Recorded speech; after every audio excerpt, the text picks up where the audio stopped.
हुकूमत सिंध ने मकबूल नौजवान ताजिर मीर रजा के कतल की तहकीकात लिए जुडिशल कमीशन बनाने का ऐलान किया है।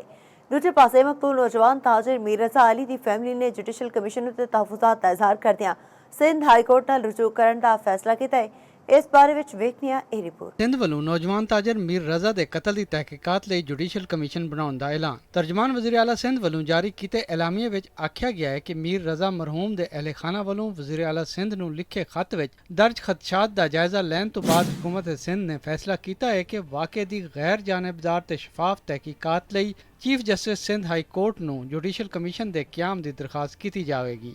जुडिशल कमीशन क्याम के 30 दिन के अंदर अपनी रिपोर्ट नतायज ते सिफारिशात सिंध हुकूमत नूं पेश करेगा।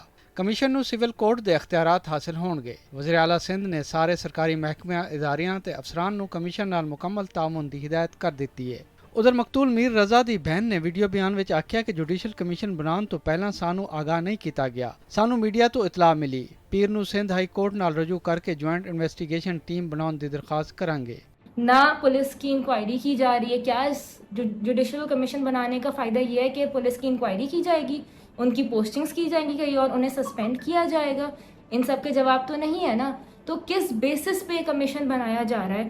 दूजे पासे तफ्तीशी हुकाम ने मकतूल मीर रजा के ज़ेरे इस्तेमाल मोबाइल नंबर नूं दोबारा फाल कर लिया है। तफ्तीशी टीम व्हाट्सएप अकाउंट तक रसाई हासिल करने लई नंबर इस्तेमाल करेगी। व्हाट्सएप तो हासिल होने वाली मालूमात मुलजमा तक रसाई विच मावन साबित हो सकणगियां।